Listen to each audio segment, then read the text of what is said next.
Hello दोस्तों, हमारे YouTube channel में आपका स्वागत है। अगर आपने हमारे चैनल को अभी तक सब्सक्राइब नहीं किया है तो ज़रूर सब्सक्राइब कर लें और बेल आइकन ज़रूर दबा दें, जिससे हमारे वीडियो के नोटिफिकेशन आपको सबसे पहले मिलते रहें।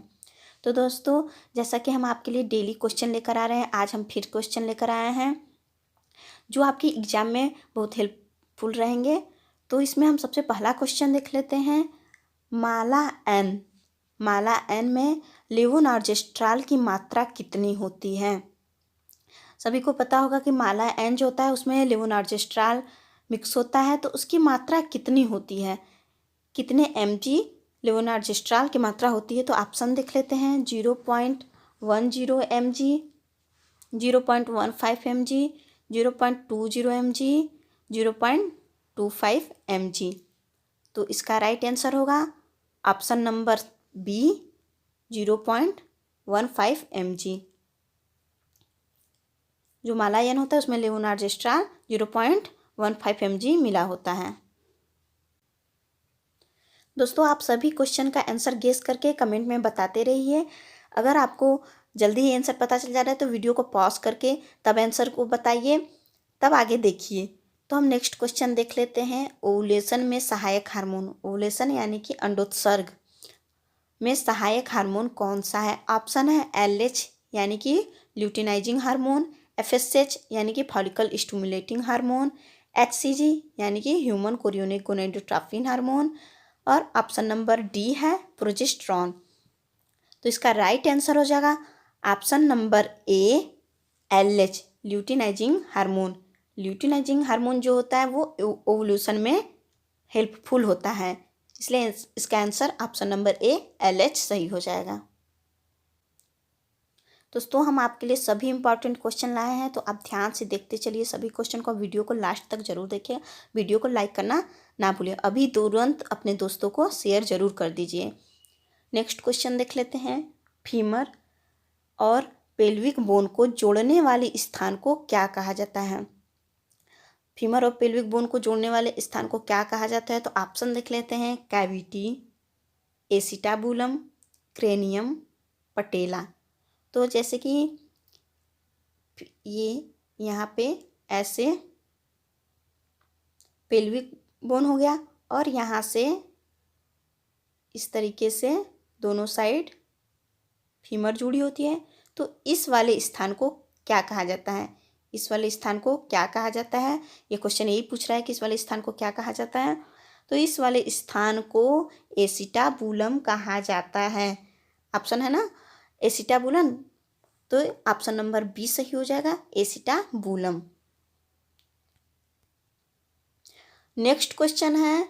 रक्त का थक्का जमने में सहायक विटामिन, रक्त का थक्का जमने में सहायक विटामिन कौन सा है? तो ऑप्शन है option A, option B D, option C के, ऑप्शन डी सी। इसका राइट आंसर हो जाएगा ऑप्शन नंबर सी, विटामिन के। जो विटामिन के होता है इसका रासायनिक नाम नेफ्थोक्विनान होता है और यह रक्त का थक्का जमने में सहायक होता है। जैसे कहीं भी कट या फट जाता है तो जो ब्लीडिंग लगातार होती है, अगर शरीर में विटामिन के की कमी होती है तो वो लगातार ब्लीडिंग होती रहती है। अगर विटामिन के पर्याप्त मात्रा में शरीर में है तो रक्त का थक्का जम जाता है, जिससे ब्लीडिंग रुक जाती है। और एक क्वेश्चन यहाँ पर और बनता है कि रक्त का थक्का न जमने में सहायक कौन होता है? तो जैसे कि रक्त है तो उसको जमने में कौन सहायक नहीं होता है? तो उसका आंसर हो जाएगा हिपैरिन। जो हिपैरिन होता है, हिपैरिन ये रक्त का थक्का जमने से रोकती है। हिपैरिन रक्त का थक्का जमने से रोकती है और विटामिन के रक्त का थक्का जमाने में सहायक होती है। नेक्स्ट क्वेश्चन है। कंधे की हड्डी का क्या नाम है? कंधे की हड्डी का क्या नाम है? ऑप्शन देख लेते हैं। ऑप्शन ए है ह्यूमरस, ऑप्शन बी है फिबुला, ऑप्शन सी है स्कैपुला, ऑप्शन डी है रेडियस। इसका राइट आंसर हो जाएगा ऑप्शन नंबर सी, स्कैपुला। कंधे की हड्डी जो होती है वो उसको स्कैपुला कहा जाता है और ह्यूमरस जो होता है वो हाथ में पाया जाता है, फिबुला जो होता है वो पैर की हड्डी होती है और रेडियस जो होती है ये भी हाथ की हड्डी होती है। जैसे हाथ है इस टाइप में है, इस टाइप में है। तो ये वाली जो हड्डी है ये ह्यूमरस है और इसमें एक रेडियस हड्डी होती है, एक अल्ना हड्डी होती है। इसमें दो हड्डियाँ होती हैं, यहाँ वाले हाथ में दो हड्डियाँ होती हैं, एक रेडियस और एक अल्ना। नेक्स्ट क्वेश्चन है सबसे बड़ी कोशिका। सबसे बड़ी कोशिका कौन सी है? ऑप्शन देख लेते हैं। ऑप्शन ए है स्पर्म, ऑप्शन बी है ओवम, ऑप्शन सी है न्यूरॉन, ऑप्शन डी है स्किन। इसका राइट आंसर होगा option number B, ovum. Ovum जो होता है वो सबसे बड़ी कोशिका होती है। अगर सबसे छोटी कोशिका की बात करें, अगर सबसे छोटी कोशिका तो हो जाएगा इसका आंसर स्पर्म। स्पर्म जो होता है वो सबसे छोटी कोशिका होती है और सबसे बड़ी कोशिका ओवम होता है। और शरीर का सबसे बड़ा अंग, सबसे बड़ा अंग की बात करें तो सबसे बड़ा अंग स्किन यानी कि त्वचा होता है। नेक्स्ट क्वेश्चन देख लेते हैं। एक उपकेंद्र यानी कि सब सेंटर कितने जनसंख्या को कवर करता है? एक उपकेंद्र कितने जनसंख्या को कवर करता है? इसका ऑप्शन है 5,000, 7,000, 10,000, 12,000। तो इसका राइट आंसर होगा ऑप्शन नंबर ए, 5,000। एक उपकेंद्र 3 से 5,000 की जनसंख्या को कवर करता है। 3,000 की जनसंख्या जो होता है वो पहाड़ी क्षेत्रों में कवर करता है और मैदानी क्षेत्रों में 5,000। तो इसका सही आंसर हो जाएगा 5,000। नेक्स्ट क्वेश्चन और इम्पोर्टेंट क्वेश्चन देख लेते हैं। आधुनिक नर्सिंग की जनक, आधुनिक नर्सिंग की जनक किसे कहा जाता है? तो ऑप्शन देख लेते हैं। ऑप्शन ए है फ्लोरेंस नाइटिंगेल, ऑप्शन बी है फ्लोरेंस पग, ऑप्शन सी है फोस्टर जेंकिंस, ऑप्शन डी है मार्सा पी। इसका राइट आंसर हो जाएगा option number A, Florence Nightingale. अगर यहाँ पे आधुनिक नर्सिंग की जनक या सिर्फ नर्सिंग की जनक पूछे तो उसका आंसर फ्लोरेंस नाइटिंगेल ही होगा। कभी कभी आधुनिक नर्सिंग पूछ लेने पे लोग कंफ्यूज हो जाते हैं, तो इसमें कंफ्यूजन वाली बात नहीं है। इसका हमेशा नर्सिंग की जनक राइट आंसर होगा फ्लोरेंस नाइटिंगेल।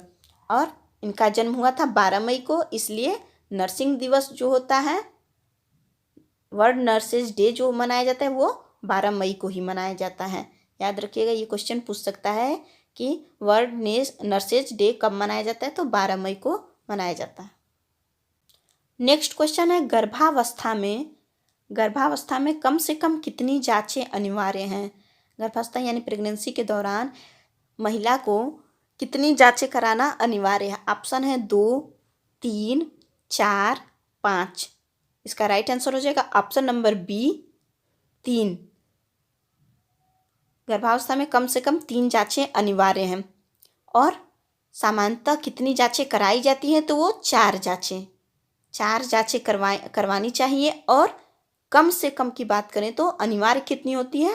3 जांचें अनिवार्य होती हैं। नेक्स्ट क्वेश्चन है यूपी के मिशन डायरेक्टर एनएचएम का क्या नाम है? यूपी के एनएचएम मिशन डायरेक्टर का क्या नाम है? तो ऑप्शन देख लेते हैं। करुणा वकाती, सोनिका, अर्पणा, सुमित्रा मोहन। तो इसका राइट आंसर हो जाएगा option number C, Arpana. Arpana ji जो हैं वो यूपी एनएचएम की मिशन डायरेक्टर हैं, इसलिए इसका right answer option number C, Arpana ji हो जाएगा। नेक्स्ट क्वेश्चन, किसी धागे को, यहाँ पे आप देख सकते हैं कि हम रीजनिंग से क्वेश्चन लेकर आए हैं आपके लिए, क्योंकि आपके एग्जाम में रीजनिंग से रिलेटेड भी क्वेश्चन आने वाले हैं। तो यहाँ पे हम रीजनिंग का क्वेश्चन लेकर आए हैं। देखिए, किसी धागे को कितनी बार काटेंगे कि वह 23 भागों में बट जाए? किसी धागे को कितनी बार काटेंगे कि वह 23 भागों में बट जाए? ऑप्शन है 21, 22, 23, 24। मान लीजिए ये धागा है, इसको हम कितनी बार कट लगाएंगे कि वह 23 भाग में बटना चाहिए? तो हम 22 बार कट लगाएंगे। इसका आंसर बी सही होगा, 22 बार कट करेंगे तो वो धागा 23 भागों में बट जाएगा। इसका right answer option number B होगा। आप इसको जरूर करके देखिएगा कि ये कैसे हो रहा है। किसी धागे को लेकर आप कट करके देखिएगा कि वो कितने भागों में बट रहा है। नेक्स्ट क्वेश्चन है दूध निर्माण में सहायक हार्मोन। तो दूध निर्माण के लिए कौन सा हार्मोन सहायक होता है? ऑप्शन देख लेते हैं। ऑप्शन ए है प्रोलैक्टिन, ऑप्शन बी है ऑक्सीटोसिन, ऑप्शन सी है एस्ट्रोजन, ऑप्शन डी है प्रोजेस्टेरॉन। इसका राइट आंसर हो जाएगा ऑप्शन नंबर ए, प्रोलैक्टिन। जो दूध निर्माण में सहायक हार्मोन है वो प्रोलैक्टिन। अगर सिक्रीशन और नियंत्रण की बात करें तो हो जाएगा इसका आंसर ऑक्सीटोसिन।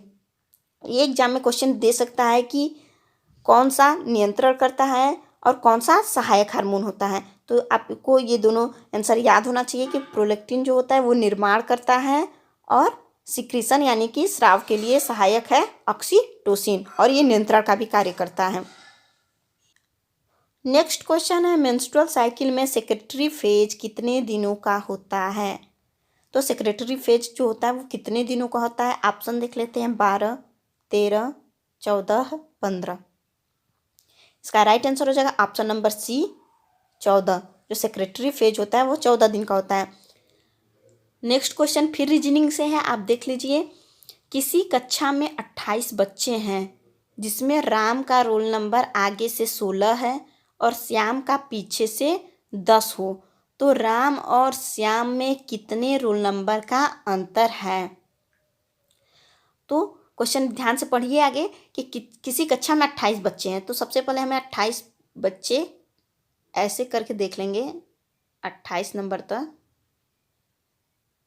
28 नंबर तक कितना हुआ 1 2 3 4 5 6 7 8 9 10 11 12 13 14 15 16 17 18 19 20 21 22 23 24 25 26 27 28। तो राम का रोल नंबर आगे से 16 है, मतलब कि 1 2 3 4 5 6 7 8 9 10 11 12 13 14 15 16। और श्याम का पीछे से कितना है 10। 1 2 3 4 5 6 7 8 9 10। तो यहाँ बीच में कितना बच रहा है, कितना, यहाँ पे हम देख लेते हैं 1 2 और 3, क्योंकि हम इसको भी लेंगे, क्योंकि अंतर की बात हो रही है तो इस वाले लाइन को भी लेंगे। तो कितना हो गया 1 2 3। तो इसका राइट आंसर हो जाएगा ऑप्शन नंबर सी 3। तो दोनों के बीच 3 रोल नंबर का अंतर है। 3 बच्चों के अंतर पे ही राम और श्याम बैठे हुए हैं। तो इसी टाइप के क्वेश्चन आपके एग्जाम में आने वाले हैं, तो आप ऐसे क्वेश्चन का प्रैक्टिस कर लीजिए, देख लीजिए। इसी टाइप के क्वेश्चन आते हैं, ज़्यादा हार्ड क्वेश्चन नहीं आते हैं। नेक्स्ट क्वेश्चन है इंडियन रेड क्रॉस की स्थापना कब हुई थी। ऑप्शन देख लेते हैं 1920, 1930, 1859, 1820। इसका राइट आंसर हो जाएगा ऑप्शन नंबर ए 1920। भारतीय रेड क्रॉस की स्थापना 1920 में हुई थी और इसका मुख्यालय कहाँ है, दिल्ली में। इसका मुख्यालय है दिल्ली में। इंडियन रेड क्रॉस की स्थापना 1920 में हुई थी, इसका मुख्यालय दिल्ली में। अगर बात करें अंतर्राष्ट्रीय रेड क्रॉस की स्थापना किस सन में हुई थी, तो उसका आंसर हो जाएगा 1859। 1859 में अंतर्राष्ट्रीय रेड क्रॉस की स्थापना हुई थी और इसको स्थापित करने वाले हेनरी डुनांट थे। उनका नाम था हेनरी डुनांट। उन्होंने ही सर्वप्रथम रेड क्रॉस की स्थापना की थी। नेक्स्ट क्वेश्चन फिर रीजनिंग से है। सीता उत्तर दिशा से 5 मीटर दक्षिण की तरफ चलती है, फिर दाएं मुड़कर 2 मीटर चलती है, फिर बाएं मुड़ जाती है। बताइए सीता किस दिशा में जा रही है। दिशा रिलेटेड क्वेश्चन जरूर एग्जाम में आते हैं। अगर रीजनिंग आ रहा है तो इससे रिलेटेड क्वेश्चन पक्का आता है। तो ऑप्शन है पूर्व, पश्चिम, उत्तर, दक्षिण। यहाँ पे हम समझ भी लेते हैं इसको कैसे। मान लीजिए कि ऐसे ये हो गया इधर पश्चिम, इस साइड हो गया पश्चिम, इधर हो गया दक्षिण, इधर हो गया पूर्व, इधर हो गया इधर उत्तर, इधर दक्षिण। तो इसमें क्या है, सीता उत्तर दिशा से 5 मीटर दक्षिण की तरफ चलती है। ये उत्तर दिशा है, यहाँ पे उत्तर दिशा है, तो यहाँ पे सीता है तो ये कितना चलती है 5 मीटर। 5 मीटर सीता 5 मीटर दक्षिण की साइड आई, 5 मीटर, ठीक। फिर दाएं मुड़कर 2 मीटर चलती है, फिर दाएं मुड़ी, ये इसका मुंह इस साइड है तो फिर दाएं 2 मीटर चली। किधर जा रही है? पश्चिम की साइड। 2 मीटर पश्चिम की साइड आई, 2 मीटर। ठीक, फिर बाएं मुड़ जाती है। फिर क्या करती है?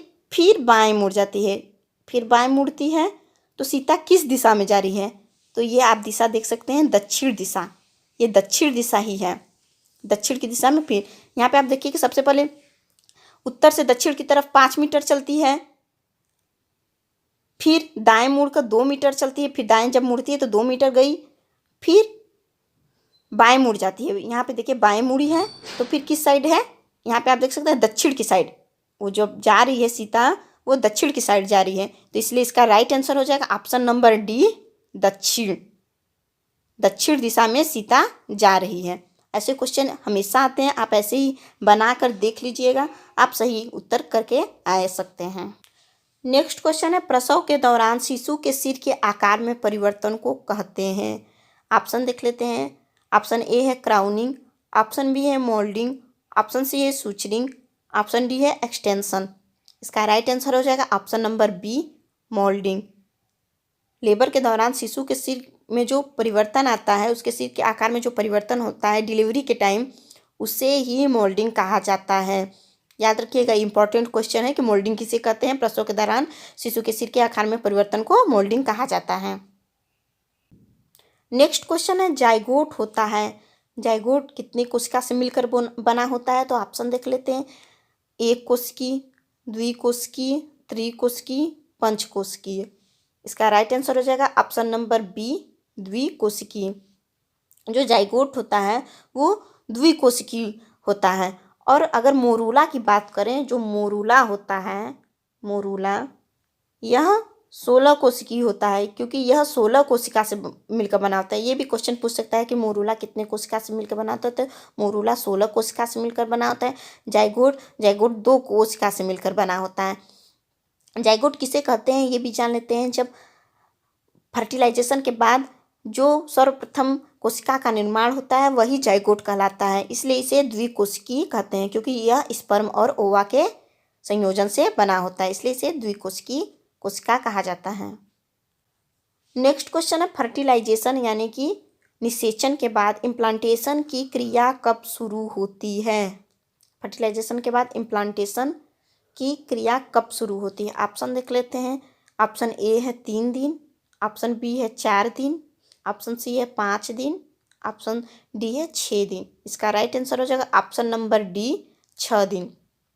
फर्टिलाइजेशन यानी कि निषेचन जो होता है, निषेचन के बाद इम्प्लांटेशन 6वें दिन से आरंभ हो जाता है, इसलिए इसका right answer option number D, 6 दिन हो जाएगा। नेक्स्ट क्वेश्चन है, गर्भकाल कितने दिनों का होता है? गर्भकाल कितने दिनों का होता है? ऑप्शन देख लेते हैं। ऑप्शन ए है 270, ऑप्शन बी है 275, ऑप्शन सी है 280, ऑप्शन डी है 285। इसका राइट आंसर हो जाएगा ऑप्शन नंबर सी, 280। 280 दिनों का गर्भकाल होता है। एक गर्भवती स्त्री 280 दिनों तक गर्भवती रहती है। नेक्स्ट क्वेश्चन हम जीके से लेकर आए हैं, तो ये क्वेश्चन भी देख लेते हैं। कथकली कहाँ का नृत्य है? कथकली कहाँ का नृत्य है? ऑप्शन देख लेते हैं। केरल, आंध्र प्रदेश, उत्तर प्रदेश, उत्तराखंड। इसका राइट आंसर हो जाएगा option number A, Kerala. Kathakali जो होता है वो केरल का नृत्य है। और अगर कथक की बात करें, सिर्फ कथक की बात करें, तो वो उत्तर प्रदेश का नृत्य कथक है, और कथकली केरल का नृत्य है। और आंध्र प्रदेश का नृत्य कुचिपुड़ी। आंध्र प्रदेश का नृत्य कौन सा हो जाएगा? कुचिपुड़ी। याद रखिएगा, ये ऐसा क्वेश्चन जरूर आता है। दोस्तों, हमारे ये वीडियो आपको कैसा लगा हमें कमेंट के जरिए ज़रूर बताएं। वीडियो को लाइक करें, शेयर करें, चैनल को सब्सक्राइब करना ना भूलें। चैनल को सब्सक्राइब करने के बाद उसके साइड में बेल आइकन को ज़रूर प्रेस करें, जिससे हमारे वीडियो के सारे नोटिफिकेशन आप तक पहुंचते रहें। Thank you.